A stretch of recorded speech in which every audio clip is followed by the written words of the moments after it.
just about 3,000 pounds on the Nizzos. Little 16 BHS Wolf Pup here at Haylet RV of Coldwater, Michigan.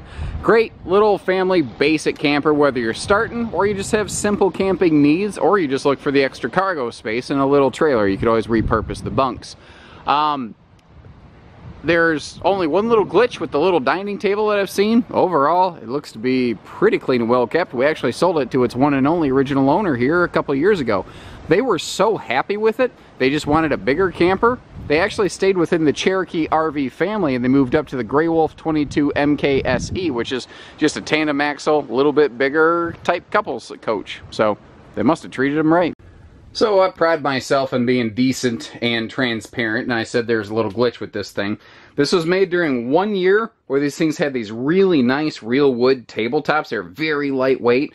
Unfortunately, and maybe this is why they moved away from them, they didn't always fare so well in the cold. Now, I've heard rumor of these things potentially cold cracking like this. I've never personally seen it. It is what it is, you know. It's a used RV. It's not in, you know, pure perfect condition, but it's also not new RV money. You're probably saving over $3,000 the price of one of these brand new on this thing. And frankly, other than a little crack on the tabletop, it's about as fresh as she's going to get. Now, this little thing, it has a normal 6.5 foot interior height. Some of these single axle mini campers will have a reduced interior height to the tune of sometimes I, at 6'3", can't even walk under the air conditioner. Now, this has a full 13,500 BTU air, big full-size roof air instead of a side mount. But I do want to point out the fact that I can clearly walk right under this thing with just no issues whatsoever. Now, the bed up front does easy lift with storage below, even the original mattress. There's actually a neat little headboard pocket up there. When you're laying on the bed, you can just sort of reach down, and this becomes a little more obvious and available. Now, any of the tops, other than the dining table, they're going to be what's called thermal foil. It's a sealed edge pressed membrane. So if you happen to splash water, spill a drink, whatever, it's not going to sponge and swell and cause any damage. We have a gas and electric refrigerator freezer here that is a freezer pocket up top. And the cabinetry, I mean, really, the whole camper is very clean. You know how, like, after you clean your house, it has that clean feeling? This camper has that clean feeling. It wasn't like it was just wiped down before they brought it in. This is clean. It was kept clean. You can feel it, you know? All the cabinets, they kind of shine. The cabinets were wiped down, not just surfaces, not just like flat tabletop surfaces. This was kept nice. Now, this right here is AM, FM, CD, DVD, and Bluetooth. It actually had a fully equipped stereo on this little bugger. And you've got, all your windows have the nicer pleated shades to help block out some sun, give you some privacy, whatever. Dinette can fold down into a single sleeper. There is storage below each of the benches. So this can sleep 4 or 5 if you utilize the dinette. I love that extra large window back there. And actually, it was kind of cool. One of the things you can do, if you pop this door open, leave the screen door shut, I'm just going to kind of bump that to give you the idea, the visual. Open that window, and then down here, we're going to see it more outside. You have this little cargo storage garage. Now, there is a deadbolt lock on it, so you can make sure that, you know, nobody can, like, grab your kids or your cargo at night. But you pop that door open, or that window, or both, and then you leave this door open, and I can already feel it. You've got a nice breeze channel running right through this trailer. Or you've got your breeze window here across from the kitchen. Either way, you can always get some fresh airflow rolling through this sucker. LED lights, so they're going to be cooler running, use less power, full-size overhead cabinet too. That is a big cabinet up there. Holy cow, Batman. Pantry and or linen cabinet or whatever you want in a central location between the bathroom, the bunks, the whatever. Makes it so that whether you need towels here, cans of soup, box of mac and cheese, whatever, you're going to be good to go. Now up here we have, oh, that breeze feels good. It has been hotter and all get out today anyway. This is a vent fan, so it's not just a vent, it's actually, it does have a 12-volt fan that kind of sucks some hot air out there. And this is what's called a dry bathroom, where your toilet and your shower are separate. And I love the little attention to detail, even having a little foot flush on that. I've been around this trailer 3 or 4 times now. I've yet to find a single thing that gives me any single pause for concern. It's it's in great shape. Simple little solar prep plug here, right about the time that was first kind of coming into the scene.